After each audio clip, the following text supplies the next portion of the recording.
Okay. So, Evan, how do you feel the backstory of the Hunger Games and what happened in Pan Am affected District 12 and even other districts' poverties? Well, I happen to know that in the past, maybe all the districts were in a civil war, nuclear war, and I think that the capital may have stopped it. And they said if you do not, of course, send a boy and a girl into the Hunger Games, we might start another war, and that is what's keeping them from rebelling back. Okay, yeah, I think that's a very good answer, and it's very background knowledge. Evan, can you relate to the Hunger Games in any way? Well, it's sort of not a whole lot, but I mean it really shows how people can go. The world is really similar to this, as we're all in war and we all are struggling to find peace. And there's the different people, like there's the richer people and then the poorer people. Even in Calgary, and it really. I think it would be really bad. Like our world may be headed towards this. In what way? Well, we're all at war, and we could end up in civil war, and we could end up in all these districts, and it could end up pretty much like this, just making sure people don't rebel against the government and having to have the Hunger Games. A question that I have for you two is, are there any symbols that have been coming up repeatedly to you that you think will lead to a greater bond or event happening? Well, I noticed one. I found that, of course, the homelessness and how they're peasants. I find that it only kind of showed their District 12. Oh, that's the only one that they talked about. I don't know about the other districts. They might not be as bad. They might, have big, nice houses and stuff. And I know that Katniss and Peeta could join together and bond over this, while all the other districts have all that wealth and stuff, so they don't have to worry as much. So they'll be a lot more healthy and energetic. Another symbol that I saw was the bread. Like when Gale pulled out the bread when they're in the woods, Katniss was so relieved and happy to see the sight of the bread. But I felt that it was recurring in the flashback that Katniss had with Peeta when she was sitting in the rain, almost starving. Or she was starving, but almost starving to death. I think that this bread might come back later in the Hunger Games when her and Peeta are maybe in a fight or battling. Well, I found that I completely agree with Evan. I found also that the district was really contained or isolated from the outside world, which really didn't give much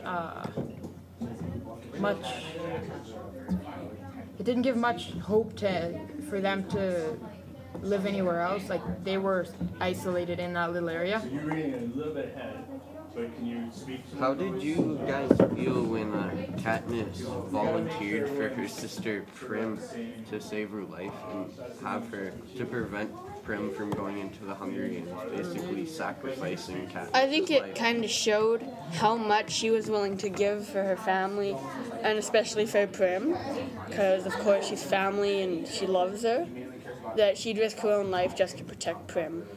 Do you think her volunteering will help her in the games with like a crowd reaction or like sponsors?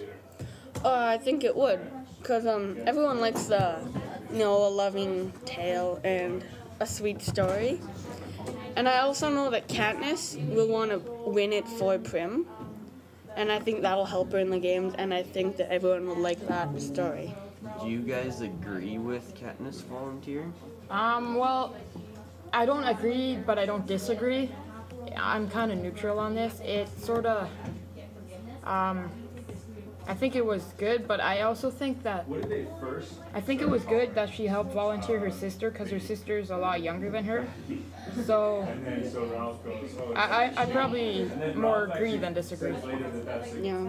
sort of said as well. At least I, And I know that Prim, as in maybe the first 2 pages, has a nightmare about the reaping. And it just shows how terrified she is. And that if she got into there, she might just fall apart. right? And then Ralph, I think, Do you think Katniss volunteering was an ethical choice, like something that she learned to do when she was raised, or just something that she didn't want her sister to go and die? I think that it was probably just a natural reaction just to I don't think she wanted her sister to be in the games. I didn't think she wanted to lose her sister.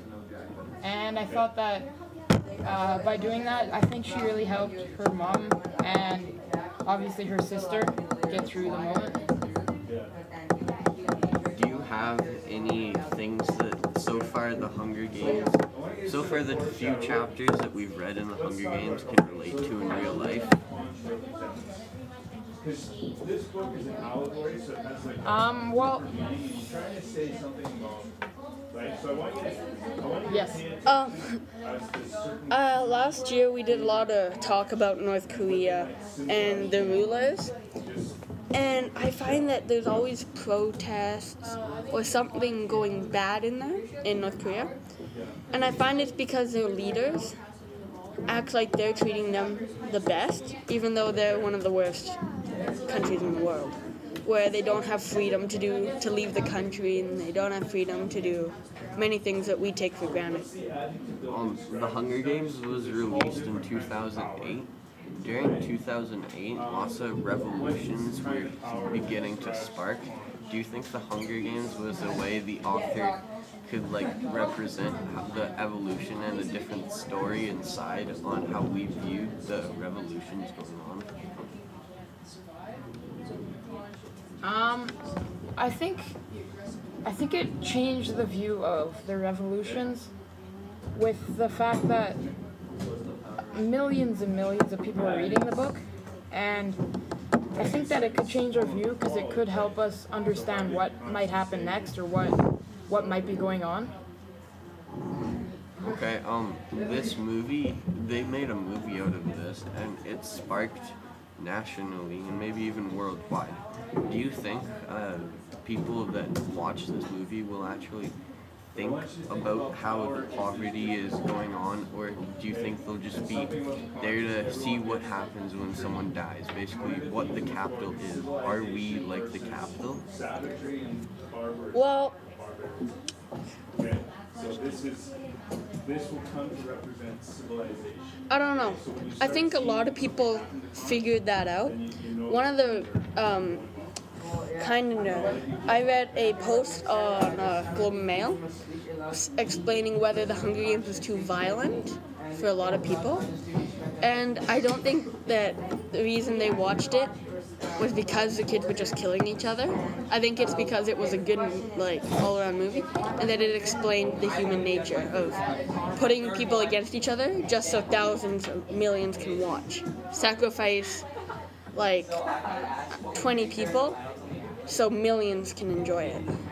I agree with Evan on that one, but I also think that when they're I think that when people watch the movie, I think they'll be able to see what it's like to be poor or not have a lot of money, and I think it would. I think it shows that people that don't have as much money or live on the street or something have as much potential as, say, someone that's really rich. I think they all have the same amount of potential. Do you guys see in the future maybe like a worldwide kind of Hunger Games where the more powerful countries like Russia or North America, Europe, well that's Russia, would be like the more powerful districts, but when people like third world countries like Uganda or Afghanistan even would be more like the weaker districts, like districts District 12 and 11? Well, I think that is a possibility. Like, it's something quite easy, you know. A big bully, the kid can't just go attack him, you know. He's much smaller. He has no chance. But the thing is let's say that the U.S. went to blow up Canada. Canada's a big supplier of lots of resources.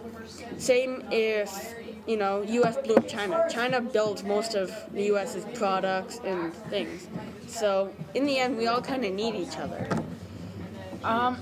Yeah, I could see this happening, but also agreeing with Evan, everybody sort of needs each other. In the near future, I couldn't see this happening, but farther into the future, like maybe 500 years or so, I could see this happening.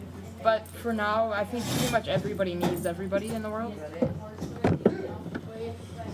So what are a couple questions you talked about today? Well, basically you said general questions, so I almost basically did all the ones you put on the blog, but like with a twist to them. Okay.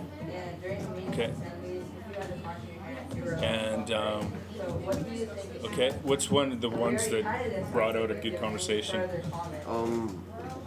Well, like how Katniss volunteered for Prim at the reaping. Yeah. We talked about like her ethical choices, symbols about that, and like why she would have done it and what it could have meant later on in the book. Okay. So we talked about that.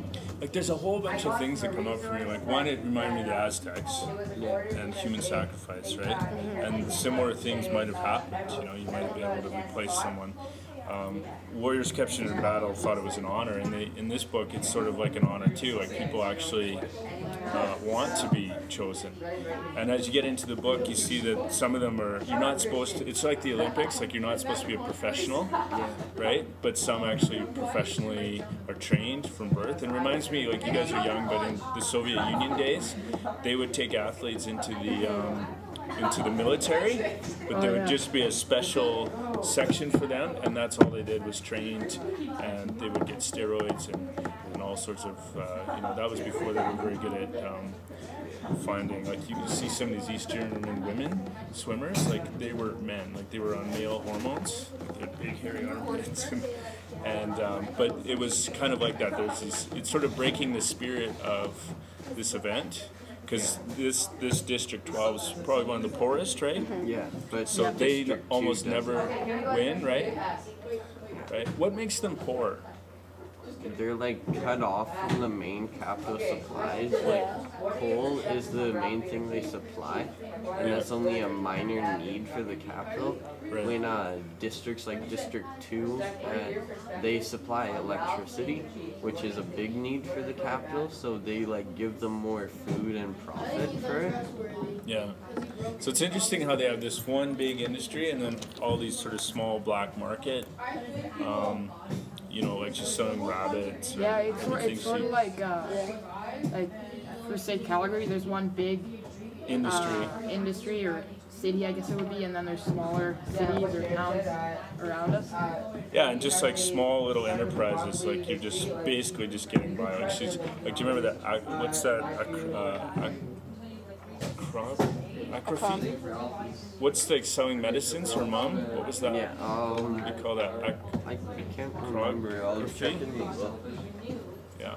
So it was interesting how that sort of came back. And it's interesting, what did you think about the names of the people in District 12 versus the names in the capital? What are some differences? Like, what are the names in District 12? We got Peeta, okay, Katniss, and it's called Prim. Prim, and it's called Sleem or Seam. What are some names in the capital? Have you guys got that far? That she's got to the capital? They have like Cena. President Snow, that's really all I know, but like for District 2 and 1, they have names like Cato, Glitter, and they're much more like glamorous names. Yeah, they're more glamorous, and if you know a bit of Latin, the capital is a little more like Roman. Yeah. And I think the District 12s are sort of earthy kind of names, like they feel like more organic.